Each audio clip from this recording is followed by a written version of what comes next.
नमस्कार दोस्तों, स्वागत है आपका मास्टर जी एकेडमी के ऑनलाइन प्लेटफॉर्म पर। देखिए दोस्तों, लास्ट जो लेक्चर था हमारा वो था न्यूट्रिएंट्स के बारे में।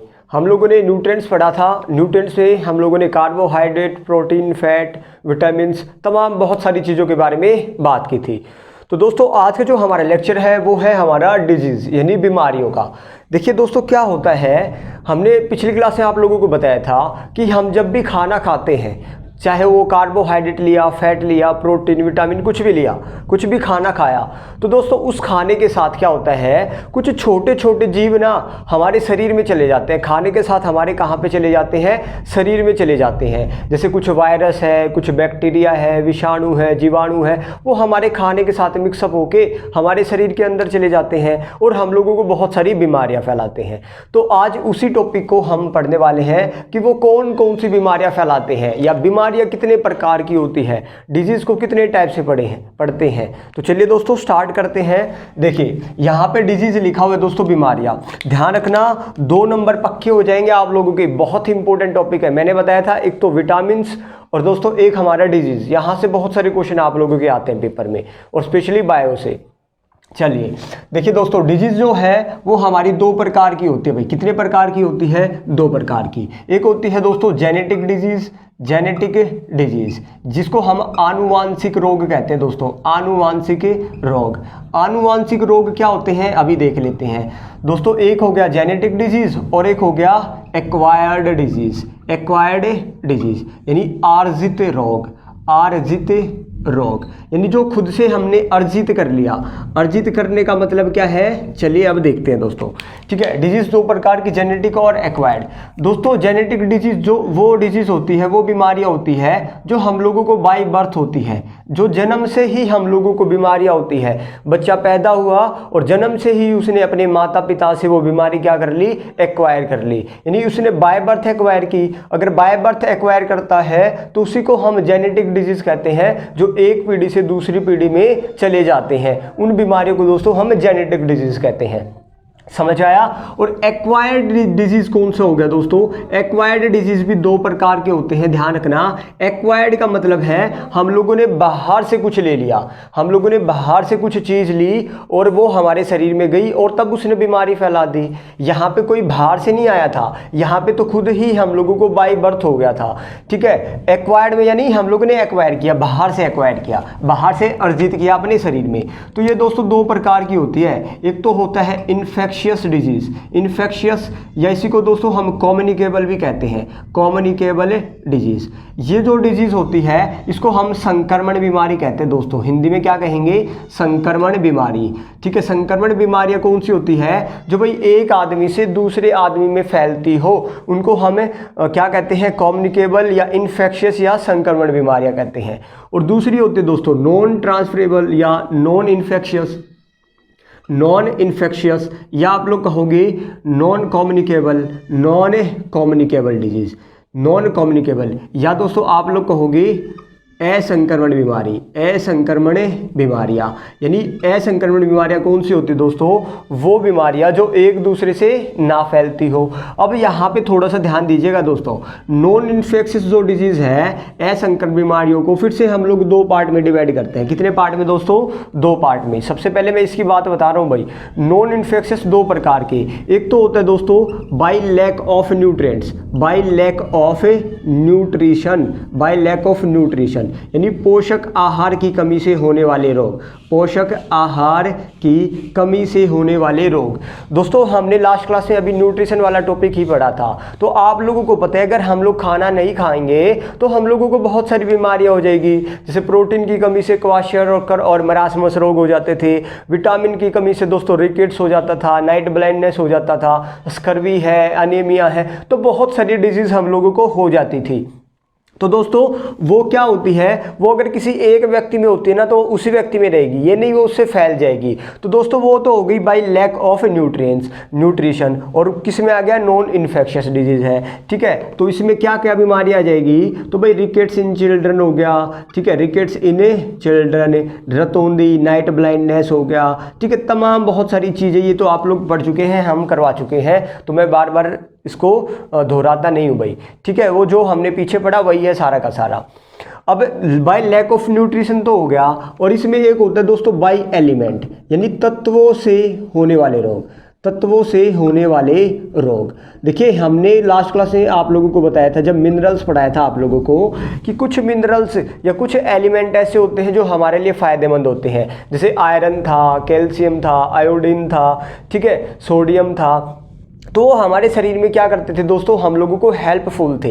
लेकिन कुछ एलिमेंट ऐसे होते हैं जो हम लोगों को बीमारियां फैलाते हैं दोस्तों, यानी वो हमारे शरीर में चले गए, किसी भी प्रकार चले गए तो हमारे शरीर में क्या करेंगे, बीमारियां फैलाएंगे। तो वो दोस्तों बाय एलिमेंट्स, तत्वों से होने वाले रोग। अब वो कौन कौन से तत्व हैं जो हम लोगों को दोस्तों बीमारियां फैलाते हैं, तो कुछ एग्जाम्पल देख लेते हैं। जैसे मरकरी हो गया दोस्तों, मरकरी आप लोगों ने सुना होगा, पारा, ठीक है, कैडमियम हो गया, ये एलिमेंट्स है दोस्तों, तत्व है, तत्वों से होने वाले रोग कौन कौन से हैं। वो रोग तो हम बाद में पढ़ेंगे कि कौन सा रोग होता है, लेकिन वो तत्व कौन से हैं ये मैं एक बार आप लोगों को बता रहा हूं, ठीक है। मरकरी हो गया, कैडमियम हो गया दोस्तों, लेड यानी सीसा हो गया, ठीक है, सीसा, फ्लोराइड हो गया, फ्लोराइड, नाइट्रेट, ठीक है। ये तमाम बहुत सारे दोस्तों तत्व हैं, एलिमेंट हैं, ये हम लोगों को बहुत सारी बीमारियां फैलाते हैं। जैसे मरकरी से क्या हो जाता है, मिनी माता रोग हो जाता है, आप लोगों ने सुना होगा, जापानीज रोग था ये, मिनी माता डिजीज। कैडमियम से दोस्तों इटाई डिजीज होता है। लेड से मसूड़ों में हमारा जलन हो जाती है। फ्लोराइड है, नाइट्रेट से ब्लू बेबी सिंड्रोम होता है। तो तमाम वो चीज़, वो रोग, डिजीज हम लोग वहाँ पे अच्छे से पढ़ेंगे। समझ आया? तो दोस्तों ये था हमारा डिजीज़ का क्या था, एक क्लासिफिकेशन। एक बार हम लोग इन्फेक्शियस डिजीज़ की भी बात कर लेते हैं दोस्तों। ये जो इन्फेक्शियस डिजीज़ होते हैं दोस्तों, ये क्या होते हैं, ये कैसे फैलते हैं, ये संक्रमण बीमारियां क्या होती है दोस्तों। आप लोगों ने देखिए हमारे आसपास बहुत सारे जीव होते हैं, बहुत सारे क्या होते हैं दोस्तों, जीव होते हैं, ऑर्गेनिज्म होते हैं, ठीक है, ऑर्गेनिज्म। जैसे कुछ छोटे होते हैं तो कुछ दोस्तों बहुत बड़े होते हैं। जैसे हम बड़े हैं, वो कुछ हमसे भी छोटे हैं, कुछ हमसे भी क्या है, बड़े हैं, यानी जीव बहुत प्रकार के होते हैं। तो दोस्तों ध्यान रखना, वो जीव जो हम लोग नेकेड आइज यानी नग्न आंखों से ना देख पाए, उन जीवों को हम दोस्तों माइक्रो ऑर्गेनिज्म कहते हैं। क्या कहते हैं, माइक्रो ऑर्गेनिज्म, यानी उनको कहते हैं दोस्तों सूक्ष्म जीव। तो अगर मैं आप लोगों से पूछूं कि भाई सूक्ष्म जीव कौन से होते हैं, आप लोग कहोगे जिन जीवों को हम लोग अपनी नग्न आंखों से ना देख पाए, उनको देखने के लिए हम लोगों को माइक्रोस्कोप चाहिए होगा दोस्तों, ठीक है। इसलिए इनको माइक्रोब्स भी कहा जाता है, ठीक है, माइक्रोब्स भी कहा जाता है माइक्रो ऑर्गेनिज्म को, यानी जिन जीवों को हम लोग माइक्रोस्कोप से देख पाए तो उनको ही माइक्रो ऑर्गेनिज्म कहते हैं दोस्तों। तो ध्यान रखना, जो ये इन्फेक्शियस डिजीज है ये कौन कोज करता है, कुछ दोस्तों माइक्रो ऑर्गेनिज्म होते हैं, कुछ सूक्ष्म जीव होते हैं, कुछ सूक्ष्म जीव होते हैं। और वो कौन कौन से सूक्ष्म जीव होते हैं जो हमारे शरीर में चले जाते हैं, तो ध्यान रखना दोस्तों, इन माइक्रो ऑर्गेनिज्म ये जो होते हैं ये कई प्रकार के होते हैं। ये माइक्रो ऑर्गेनिज्म कई प्रकार के होते हैं। जैसे एक हो गया दोस्तों वायरस, क्या होता है, वायरस, जिसको हम कहते हैं विषाणु, ठीक है। एक हो गया बैक्टीरिया, जिसको कहते हैं जीवाणु। एक होता है दोस्तों प्रोटोजोआ, ठीक है, जीवाणु, प्रोटोजोआ को प्रोटोजोआ ही कहेंगे दोस्तों। एक होता है फंगस, ठीक है, जिसको हम कवक कहते हैं। और एक एल्गी भी होते हैं दोस्तों, शैवाल, ठीक है, एल्गी, शैवाल। ये कुछ हमारे माइक्रो ऑर्गेनिज्म हैं, वो छोटे छोटे जीव हैं, ये पांचों के पांचों जो हमारे शरीर में चले जाके हम लोगों को क्या करते हैं दोस्तों, बीमारियां फैलाते हैं बहुत सारी। लेकिन अब एक बात ध्यान रखना, कुछ जीव दोस्तों, जीव दो प्रकार के होते हैं, उनकी क्वालिटी दो प्रकार की होती है। कुछ जीव अच्छे होते हैं, कुछ जीव बुरे होते हैं। जैसे मनुष्य भाई, कुछ बुरे मनुष्य हैं, कुछ अच्छे काम वाले करने वाले मनुष्य होते हैं। उसी प्रकार दोस्तों जो माइक्रो ऑर्गेनिज्म है वो भी कुछ अच्छे हैं और कुछ बुरे हैं। तो ऑब्वियस सी बात है, हम डिजीज पढ़ रहे हैं तो यहाँ पे बुरे वाले माइक्रो ऑर्गेनिज्म की बात करेंगे। और दोस्तों कुछ अच्छे जो ऑर्गेनिज्म है वो हम जब ये डिजीज का खत्म होने वाला होगा हमारा टॉपिक, तब वहां पे बात करेंगे कि वो कौन कौन से बैक्टीरिया, कौन कौन से वायरस, कौन कौन से प्रोटोजोआ है जो हमारे लिए फायदेमंद भी है। समझ आया। और ये कुछ नुकसानदेह वाले हैं। तो दोस्तों ये था हमारा एक क्लासिफिकेशन। जस्ट मैं एक बार फिर से रिकॉल करता हूं जल्दी से। दोस्तों हमारे जो डिजीज थे दो प्रकार के, जेनेटिक और एक्वायर्ड। जेनेटिक तो वो डिजीज होते हैं जो हम लोगों को बाय बर्थ हो जाते हैं, यानी पेरेंट से हो जाते हैं, पीढ़ी दर पीढ़ी हो जाते हैं। एक्वायर्ड डिजीज दो प्रकार के, इन्फेक्शियस और नॉन इन्फेक्शियस, या आप लोग कह सकते हैं कम्युनिकेबल या नॉन कम्युनिकेबल, यानी संक्रमण बीमारियां या एक्स संक्रमण बीमारियां। संक्रमण का मतलब होता है जो एक दूसरे से फैलती हो, और असंक्रमण का मतलब है जो एक दूसरे से ना फैलती हो। अब इसको भी क्लासिफाई करते हैं। असंक्रमण बीमारियां कितने प्रकार की होती है? दो प्रकार की दोस्तों। बाय लैक ऑफ न्यूट्रिशन हो सकती है या बाय एलिमेंट्स हो सकती हैं। बाय लैक ऑफ न्यूट्रिशन किसके द्वारा? अगर हम लोग खाना ना खाएं तब हमारे शरीर में बहुत सारी बीमारियां हो जाती है, वो आप लोग पढ़ चुके हो। बाय एलिमेंट्स भी आपने बताया था, कुछ एलिमेंट्स हमारे लिए फायदेमंद होते हैं, कुछ एलिमेंट्स भाई हमारे लिए बुरे होते हैं। तो ये कुछ बुरे एलिमेंट्स हैं जो हमारे शरीर में जाके हम लोगों को बीमारियां फैलाते हैं। अब दोस्तों ध्यान रखना, फिर हमने बात की इन्फेक्शियस डिजीज भी होते हैं कुछ, कम्युनिकेबल संक्रमण बीमारियां। दोस्तों संक्रमण बीमारियां कौन करते हैं? तो आप कहोगे छोटे छोटे जीव होते हैं, माइक्रो ऑर्गेनिज्म होते हैं जो हम लोगों को बीमारियां फैलाते हैं। अब ये माइक्रो ऑर्गेनिज्म का मतलब है जो सूक्ष्म जीव, जिनको हमें नग्न आंखों से ना देख पाए, जिनको देखने के लिए हम लोगों को क्या चाहिए होगा? माइक्रोस्कोप की जरूरत पड़ेगी। तो ये दोस्तों हमारे शरीर के अंदर जाके ये पांचों के पांचों ना दोस्तों हर एक जगह पाए जाते हैं, हवा में, मिट्टी में, ठीक है, खाने में, यानी हर एक जगह। ऐसा कोई जगह नहीं है जहां पे ये चीजें आप लोगों को देखने को ना मिले, यानी ये हर एक एनवायरनमेंट में अपने आप को ढाल लेते हैं ये छोटे छोटे जीव। हम अपने आप को नहीं ढाल पाते, लेकिन ये जरूर ढाल लेते हैं दोस्तों अपने आप को, ठीक है, किसी भी एनवायरनमेंट में। चलिए तो दोस्तों अब ध्यान रखना हम लोग क्या पढ़ने वाले हैं।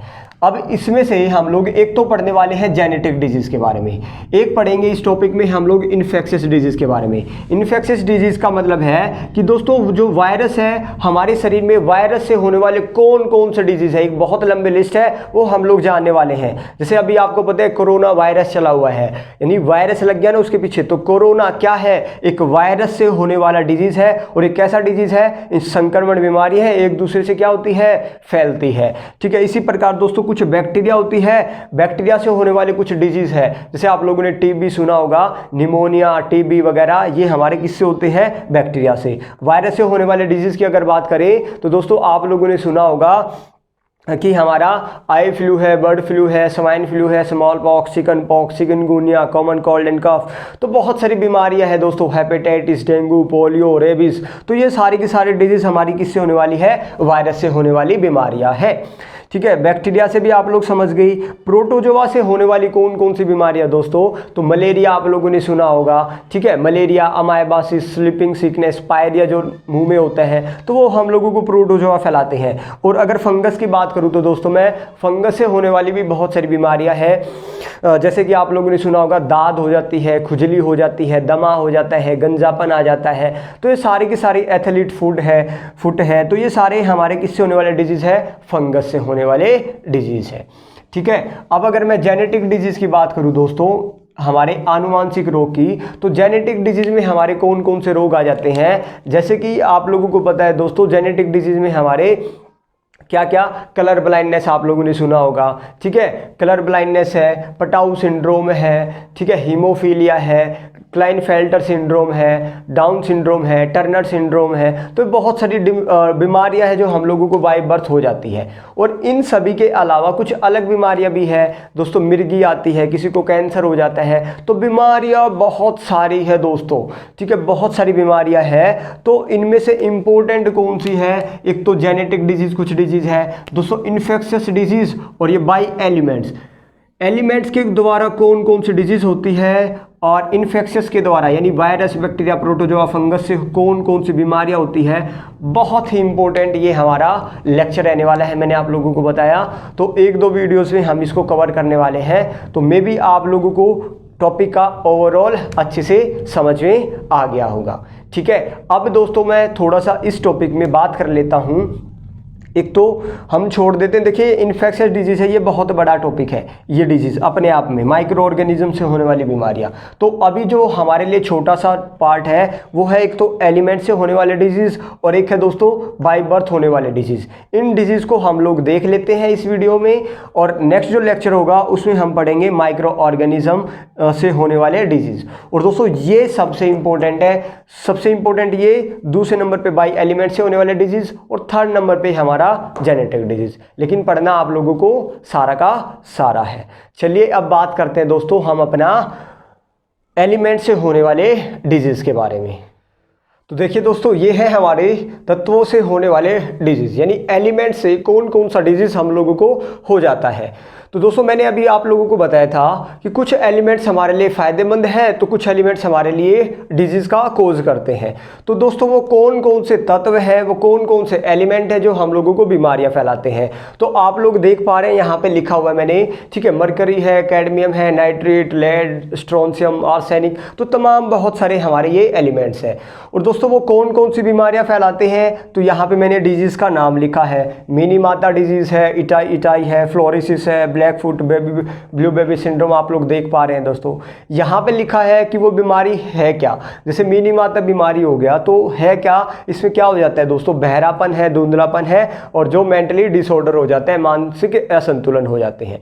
ठीक है, चलिए तो एक एक करके अब हम लोग पढ़ लेते हैं। तो दोस्तों सबसे पहले बात करें तो मरकरी की, ठीक है, मरकरी, पारा।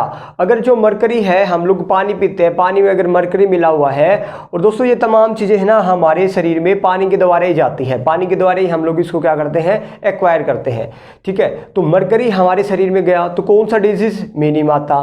ठीक है, एम से ही मरकरी, एम से ही मिनी माता, तो आप लोग याद रख सकते हैं। तो तमाम ये डिजीज़ हम लोगों को हो जाती है, मेंटली डिसऑर्डर हो जाते हैं दोस्तों। ठीक है, दूसरा जो शब्द है यहाँ पे कैडमियम, एक तत्व है हमारा कैडमियम। दोस्तों ध्यान रखना, कैडमियम से कौन सा रोग हो जाता है, इटाई डिजीज हो जाता है। ठीक है, इटाई हम लोगों को इटाई डिजीज में क्या होता है, लीवर और लंग्स कैंसर, यानी यकृत में और फेफड़ों में क्या हो जाता है दोस्तों, कैंसर हो जाता है। ठीक है, किससे, कैडमियम से होने वाला डिजीज है। सीसा इंपॉर्टेंट है, मसूड़ों का नीलापन और या अनीमिया, खून की कमी हो जाती है अगर हमारे शरीर में लेड चला जाता है तो। स्ट्रोंशियम 19 है दोस्तों, हड्डियों का कैंसर, बोन कैंसर के लिए हमारा क्या है, उत्तरदायी हो जाता है स्ट्रोंशियम। ठीक है, फ्लोराइड है दोस्तों, डिजीज कौन सा है, फ्लोरोसिस। ये डिजीज आप लोगों को याद नहीं रखना, बस ये क्या कर देता है, ये ध्यान रखना। फ्लोरोसिस क्या करता है दोस्तों, वही फिर से दांत और हड्डियां हमारी क्या हो जाती है, कमजोर हो जाती है फ्लोराइड ज़्यादा लेने से। ठीक है, आर्सेनिक क्या कहते हैं दोस्तों, ब्लैक फुट, यानी चर्म रोग, स्किन कैंसर वगैरह हो जाते हैं दोस्तों हम लोगों को, त्वचा कैंसर यानी स्किन कैंसर या लंग्स कैंसर। ठीक है, फेफड़ों का कैंसर, और लंग्स कैंसर यहाँ भी है दोस्तों, आप लोग देख पा रहे हैं लंग्स कैंसर यहाँ है और यहाँ भी है। तो दोस्तों हमारा जो एस्बेस्टोसिस है, आर्सेनिक है और हमारा दोस्तों कैडमियम है, ये तीनों हम लोगों को लंग कैंसर कोज कर देते हैं।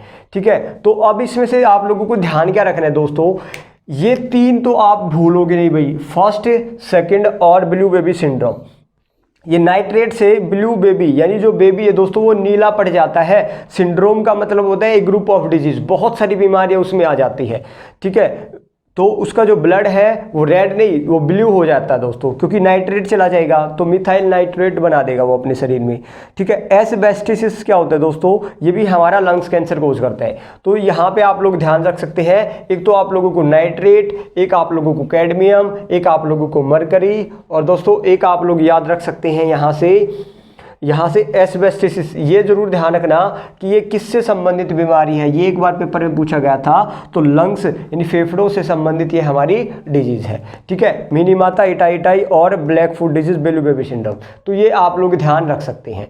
ठीक है दोस्तों, ये थे हमारे तत्वों से, एलिमेंट से होने वाले डिजीज। अब हम बात करते हैं दोस्तों अपना जेनेटिक डिजीज, यानी वो कौन कौन से आनुवांशिक रोग है जो हम लोगों को पीढ़ी दर पीढ़ी हो जाते हैं। तो चलिए देखते हैं। तो चलिए दोस्तों बात करते हैं हम अपना जेनेटिक डिजीज़ की। ठीक है, आनुवांशिक रोग की, जेनेटिक डिजीज़। तो अभी हमने बात की जेनेटिक डिजीज़ कौन से होते थे दोस्तों, जो बाय बर्थ होते हैं, यानी पीढ़ी दर पीढ़ी होते रहते हैं। पेरेंट से डॉटर को जाते हैं, फिर वो पेरेंट बनेगा तो फिर पेरेंट से डॉटर, यानी पीढ़ी दर पीढ़ी जो डिजीज चलती रहे, जो बीमारी चलती रहे, उसी को आनुवांशिक रोग या जेनेटिक डिजीज कहा जाता है। तो वो कौन कौन सी बीमारियां हैं जो हम लोगों को जेनेटिक होती है? तो दोस्तों पहली है, जैसे आप लोगों ने सुना होगा, कलर ब्लाइंडनेस। ठीक है, कलर ब्लाइंडनेस। तो कलर ब्लाइंडनेस जो है दोस्तों वो हमारा एक जेनेटिक डिजीज है। कैसा डिजीज है? जेनेटिक। तो दोस्तों जितने भी गुण जेनेटिक डिजीज होते हैं उनके गुणसूत्र में कुछ ना कुछ गड़बड़ी आ जाती है दोस्तों, क्रोमोसोम्स में। अब ये गुणसूत्र क्या होते हैं दोस्तों, ये हम लोग अलग से टॉपिक आएगा हमारा सेल्स का, तो वहाँ पे बात करेंगे। अभी के लिए बस ध्यान रखना, ये जो गुणसूत्र है दोस्तों, मनुष्य में, ह्यूमन में जो गुणसूत्र पाए जाते हैं वो 23 पेयर्स में पाए जाते हैं। ठीक है, और एक पेयर में कितने होते हैं? 2। तो टोटल अगर आप लोगों से पूछा जाए कि मनुष्य में कितने गुणसूत्रों की संख्या होती है तो 46, और अगर पेयर्स पूछे जाए तो कितने दोस्तों? 23। तो दोस्तों 46। समझ आया? तो 23 पेयर होते हैं मनुष्य में। तो ध्यान क्या रखना है आप लोगों को दोस्तों, 22 जो पेयर होते हैं उनको हम कहते हैं ऑटोसोम, और एक जो पेयर है उसको कहते हैं हम एलोसोम। यानी आप लोग कह सकते हैं कि क्रोमोसोम्स या 23 पेयर को या क्रोमोसोम्स को 2 पार्ट में डिवाइड किया जाता है। एक तो ऑटोसोम्स होता है और एक एलोसोम्स होता है। ऑटोसोम्स का मतलब है दोस्तों मेल और फीमेल के जो 22 पेयर्स हैं वो क्रोमोसोम्स, वो कैसे होते हैं? एक जैसे होते हैं, एक समान होते हैं। लेकिन उनका जो 23वां पेयर है वो मेल और फीमेल में दोस्तों अलग अलग होता है। ठीक है, मेल में होता है X और Y और फीमेल में होता है X और X। देखिए दोस्तों ये सिर्फ गुणसूत्रों को नाम दिया गया है, जस्ट आप लोगों को सीखना है। मैंने क्या बताया, क्रोमोसोम्स जो होते हैं गुणसूत्र, मनुष्य में कितने पेयर्स होते हैं? 23 पेयर्स। ठीक है, 23 पेयर्स में दोस्तों क्रोमोसोम्स को 2 पार्ट में, ऑटोसोम्स और एलोसोम्स में डिवाइड करते हैं। ऑटोसोम्स कितने पेयर होते हैं? 22 पेयर। 22 पेयर ये तो मेल और फीमेल में क्या होते हैं? एक जैसे होते हैं, एक समान होते हैं। लेकिन जो एलोसोम्स होता है, जो अलग होता है दोस्तों, वो मेल में कौन सा होता है? X और Y, और फीमेल में X और X। तो कितने हो गए दोस्तों? 22 दूनी 44। 44 तो क्रोमोसोम्स यहाँ हो गए, प्लस में एक 45 और एक 40, फीमेल में भी 44, यहाँ पे 45 और 40। तो इस प्रकार क्रोमोसोम्स की संख्या कितनी होती है? 46। तो ध्यान रखना, जितने भी जेनेटिक डिजीज होते हैं वो क्रोमोसोम्स में गड़बड़ी के कारण ही हो जाते हैं। या तो मेल में भाई 47 हो जाते हैं, यानी क्रोमोसोम्स होने कितने चाहिए? 40, या तो 47 हो जाते हैं, या फीमेल में कम होके 45 हो जाते हैं। ठीक है, इस प्रकार क्रोमोसोम्स की संख्या में गड़बड़ी जब भी हो जाती है तो वही हमारा कोज होता है जेनेटिक डिजीज का। तो इसी प्रकार दोस्तों कलर जो ब्लाइंडनेस है, ये जो हमारा कलर ब्लाइंडनेस है, देखो आई थी, जो आंख थी, उसमें 2 प्रकार की सेल्स होती है। एक होती है दोस्तों रोड सेल्स, एक होती है रोड सेल्स और एक होती है कोन सेल्स। ये मैंने आप लोगों को बताया भी था दोस्तों। रोड सेल्स जो होती है वो लाइट देखने का काम करती है, यानी लाइट दिखाने का। ठीक है, जैसे मैं आप लोगों को देख पा रहा हूँ, आप लोग मुझे देख पा रहे हैं, तो ये हम लोग एक दूसरे को देख पा रहे हैं। तो ये आंख की कौन सी सेल का कमाल है? तो रोड सेल के कारण हम एक दूसरे को क्या करते हैं? देख पाते हैं। तो जो हम लोगों को ब्लैक और व्हाइट नजर आता है या जो हम लोगों को दिखाई देता है वो रोड सेल की वजह से दिखाई देता है। और जितने भी दोस्तों सी से कलर और सी से कौन, यानी जितने भी हम लोगों को कलर्स दिखाई देते हैं, जैसे मैंने वाइट कैप पहनी है, ब्लैक शर्ट है, ठीक है, तो तमाम जितने भी कलर्स हैं वो हम लोगों को कौन दिखाता है? कौन सेल्स दिखाते हैं। तो ध्यान रखना दोस्तों, जब भी कलर ब्लाइंडनेस होता है तो कौन सेल्स में गड़बड़ी आ जाती है? कौन सी सेल्स में? आंख की कौन सेल में क्या आ जाती है? डिसऑर्डर हो जाते हैं कलर ब्लाइंडनेस में। आप लोगों से पूछा जाता है। और रोड सेल जो थी वो नाइट ब्लाइंडनेस था दोस्तों, आप लोगों को पता है विटामिन ए की कमी से जो नाइट ब्लाइंडनेस होता था उसमें हम लोगों को रोड सेल की दिक्कत आ जाती थी, यानी 6 बजे ही दिखना बंद हो जाया करता था, तो वो रोड सेल में दिक्कत की वजह से होता था। और कलर्स नहीं दिखते तो ये हमारा कौन सेल में डिसऑर्डर की वजह से होता है। और ये जो कलर ब्लाइंडनेस है ये कैसा डिजीज है? जेनेटिक डिजीज है। हमारे क्रोमोसोम्स में क्या आ जाती है? गड़बड़ी आ जाती है। ठीक है, आप लोग ध्यान रखना, जो मनुष्य है दोस्तों उसको ब्लू कलर जो है वो ग्रीन दिखाई देने लग जाता है, जो ग्रीन है वो रेड दिखाई देने लग जाता है, या रेड ग्रीन और ग्रीन ब्लू। इस प्रकार उसको क्या करते हैं, कलर्स दिखाई देते हैं। और हमारे प्राइमरी कलर्स जो तो कौन से होते हैं, आरबीसी, यानी यही हमारे प्राइमरी कलर्स होते हैं। आप लोग ध्यान रखना, प्राथमिक रंग कौन से होते हैं, ब्लू, ग्रीन और रेड। नीला, हरा और लाल हमारे प्राथमिक रंग होते हैं, ये आप लोग ध्यान रखिएगा। तो इनमें उसको एक दूसरे अच्छी तरह से नहीं दिख पाता, ठीक है। वो ब्लू को क्या समझेगा कि ग्रीन है, ग्रीन को क्या समझेगा, रेड है। इसलिए दोस्तों कलर ब्लाइंडनेस जो व्यक्ति होता है उसको ना तो रेलवे वाले ना आर्मी वाले, यानी कोई भी व्यक्ति उसको, कोई भी आर्मी वाले नहीं लेते। क्यों? क्योंकि आर्मी की जो ड्रेस होती है, मान लो किसी की ब्लू है और किसी की ग्रीन है, तो अपनी ही आर्मी को क्या कर देगा, उड़ा देगा। समझ आया? अगर सामने वाली की ब्लू है और हमारी ग्रीन है तो उसको तो ब्लू वाले भी कैसे दिखेंगे, ग्रीन दिखेंगे तो उनको नहीं मारेगा। तो इस प्रकार आर्मी वाले भी उसको नहीं लेते। तो ध्यान रखना, ये हमारा कलर ब्लाइंडनेस एक कैसा डिजीज है, जेनेटिक डिजीज है, ठीक है। तो आप लोगों को बस यहाँ से यही ध्यान रखना था, ठीक है। कौन कौन सा जेनेटिक डिजीज होता है। एक डिजीज है दोस्तों हमारा हीमोफीलिया। हीमोफीलिया, हीमोफीलिया जो है इसी को दोस्तों हम, ये मैं बता चुका हूँ आप लोगों को, हीमोफीलिया विटामिन में बताया था मैंने आप लोगों को कि हीमोफीलिया में दोस्तों ब्लड क्लोटिंग नहीं हो पाती। मनुष्य में जो रक्त का थक्का है वो नहीं बन पाता और लगातार जो आप लोगों का ब्लड है वो लगातार फ्लो होता रहता है, बहता रहता है, ठीक है। तो ब्लड क्लोटिंग ना हो पाएगा तो उसको क्या कहेंगे, हीमोफीलिया। इसी को दोस्तों और नामों से जानते हैं हम लोग, रॉयल डिजीज भी कहते हैं, और या इसी को हम क्रिसमस डिजीज भी कहते हैं। किसको, हीमोफीलिया को ही। तो दोस्तों ये बीमारी भी हमारी कैसी बीमारी है, तो जेनेटिक डिजीज है, ठीक है। तो आप इससे भी ध्यान रख सकते हैं, हीमोफीलिया में ब्लड क्लोटिंग नहीं होती, लगातार रक्त का प्रवाह होता रहेगा और जिससे मनुष्य की मृत्यु भी हो सकती है, ठीक है। चलिए नेक्स्ट देख लेते हैं दोस्तों। नेक्स्ट जो हमारा जेनेटिक डिजीज है वो है क्लेनफेल्टर सिंड्रोम। क्लेनफेल्टर सिंड्रोम, अब इसमें क्या होता है दोस्तों, सिंड्रोम, ठीक है। क्लेनफेल्टर सिंड्रोम, क्लेनफेल्टर, इंग्लिश और हिंदी सेम है दोस्तों, सिंड्रोम, ठीक है। अब इसमें ध्यान से सुनना दोस्तों, ये जो बीमारी है ये किस में होती है, मेल्स में, ठीक है, मेल्स में होती है। और मेल्स के दोस्तों ध्यान रखना, एक होता है मेल्स के क्रोमोजोम्स के 2 पार्ट होते हैं दोस्तों, एक क्रोमोजोम्स है, क्रोमोजोम्स, ठीक है। मेल के क्रोमोजोम्स के 2 पार्ट होते हैं, एक तो ऑटोजोम्स और एक एलोजोम्स। तो इस बीमारी में दोस्तों इसके एलोजोम्स में प्रॉब्लम हो जाती है। कौन से पार्ट में, क्रोमोजोम्स के एलोजोम वाले भाग में क्या हो जाती है, दिक्कत आ जाती है। किस प्रकार, मान लो दोस्तों ये तो ऑटोजोम्स के कितने पेयर थे, 22 पेयर, ठीक है। ऑटोजोम्स तो उसका बिल्कुल फिट है, ऑटोजोम्स जो उसका फिट है बिल्कुल 22 पेयर है। प्लस में दोस्तों एक उसका जो मेल का क्या होता है, एक्स और वाई गुणसूत्र होता है, ठीक है। एलोजोम्स भी ठीक है। तो यहाँ तक तो दोस्तों वो क्या था, इस टोटल फिट होने के लिए कितने क्रोमोजोम्स या कितने गुणसूत्र चाहिए दोस्तों, 46 चाहिए, ठीक है। मैंने आप लोगों को बताया था। तो 22 पेयर्स हो गए तो कितने हो गए, 44, और एक ये गुणसूत्र 45 और एक ये 46 गुणसूत्र हो चुके हैं उसके पास। लेकिन दोस्तों इस बीमारी में उसके पास ना एक अलग से गुणसूत्र और ऐड हो जाता है। यहाँ तक तो वो नॉर्मल आदमी था, नॉर्मल क्या था, अच्छा मेल था, ठीक है, नॉर्मल पर्सन था। लेकिन ये जो एक्स उसका एक और गुणसूत्र ऐड हो गया, वो दोस्तों वो किसका गुणसूत्र आ गया उसके अंदर, वो फीमेल का गुणसूत्र भी उसके अंदर आ चुका है, ठीक है। यानी मेल भी है और फीमेल भी है, यानी वो दोस्तों मेल और फीमेल का कॉम्बिनेशन बन जाता है वो व्यक्ति, और उसी को हम ट्रांसजेंडर कहते हैं, जिसे आप लोग नपुंसक या हिजड़ा भी कह सकते हैं।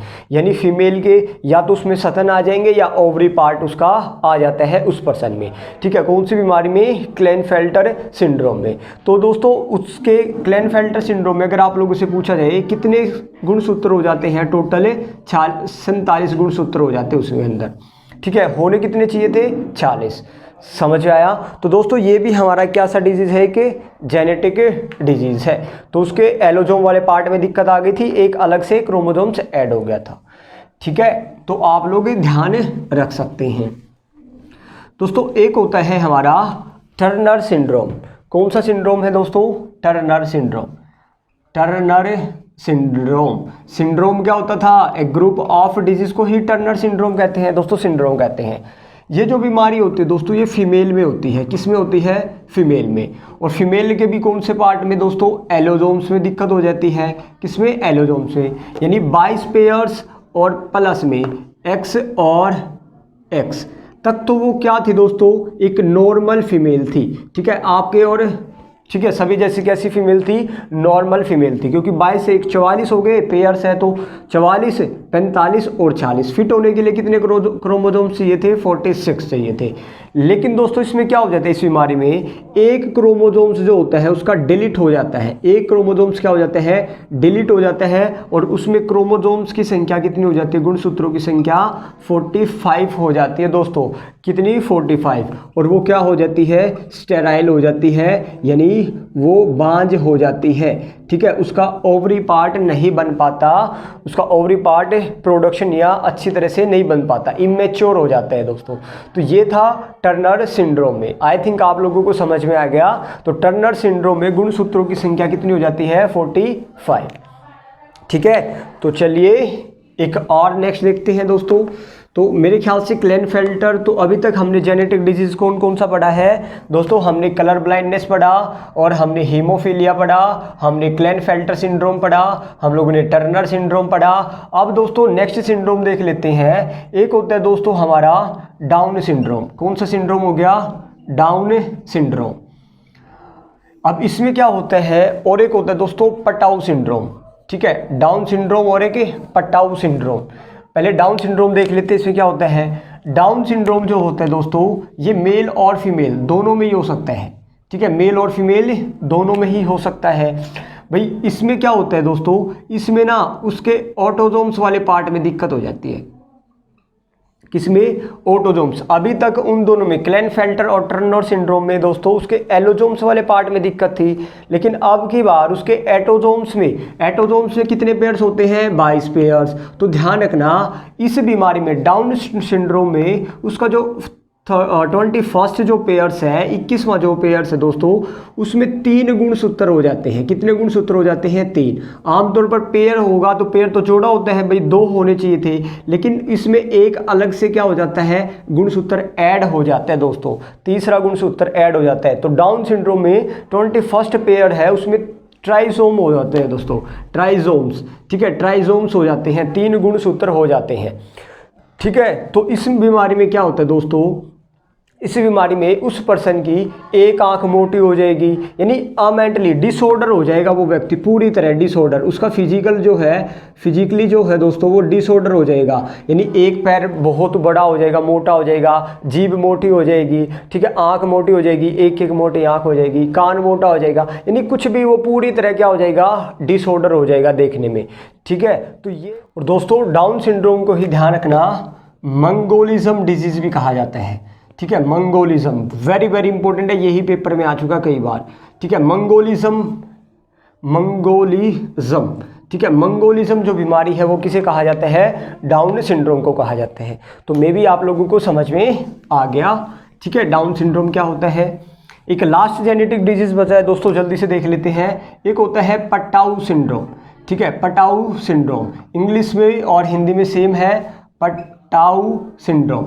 ठीक है, पटाऊ सिंड्रोम ये भी किस में होता है दोस्तों? मेल और फीमेल दोनों में हो जाता है। इससे भी किस में दिक्कत आ जाती है? उसके ऑटोजोम्स वाले पार्ट में दिक्कत आ जाती है। ऑटोजोम्स से कितने पेयर्स होते हैं दोस्तों? 22 पेयर्स होते हैं। तो दोस्तों अब की बार इस बीमारी में ऑटोजोम्स के ध्यान रखना 13वां जो पेयर है, 13वां जो पेयर है उसमें डिसऑर्डर हो जाता है। उसमें डिसऑर्डर का मतलब है उसमें दोस्तों तीन गुणसूत्र ऐड हो जाते हैं, 3 गुणसूत्र हो जाते हैं टोटल, जिसमें उसमें 21वें पेयर में होते थे, इसमें 13वें पेयर में 3 गुणसूत्र आ जाते हैं। ठीक है, किसमें? पटाऊ सिंड्रोम में। तो इसमें डिजीज़ में क्या होता है दोस्तों? जो बेबी होता है वो इमेच्योर हो जाते हैं दोस्तों, इमेच्योर हो जाते हैं बेबी। ठीक है, उसका जो होठ है वो कटा हुआ होता है।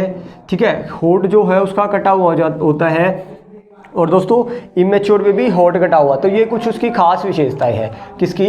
पटाऊ सिंड्रोम में। ठीक है दोस्तों, तो ये थी हमारी कुछ जेनेटिक डिजीज जिनको आप लोगों को याद रखना है। तो दोस्तों नेक्स्ट क्लास में हम लोग पढ़ेंगे पार्ट 2। इंपॉर्टेंट है, मैं पहले ही बता रहा हूँ आप लोगों को, ठीक है। पार्ट 2 बहुत ही इंपॉर्टेंट है कि वो माइक्रो ऑर्गेनिज्म यानी वायरस, बैक्टीरिया, प्रोटोजोआ और फंगस से होने वाले कौन कौन से रोग हैं जो हम लोगों को बीमारियां फैलाते हैं, वहीं से ज़्यादातर क्वेश्चन आता है, ठीक है। ये हमारा जस्ट आप लोग इंट्रोडक्शन लगा सकते थे डिजीज़ का, जिसे हम लोगों ने जेनेटिक और तत्वों से होने वाले रोग पढ़े। तो दोस्तों आज के लिए इतना ही, मिलते हैं अपना नेक्स्ट वीडियो में, तब तक के लिए धन्यवाद। जय हिंद, जय भारत।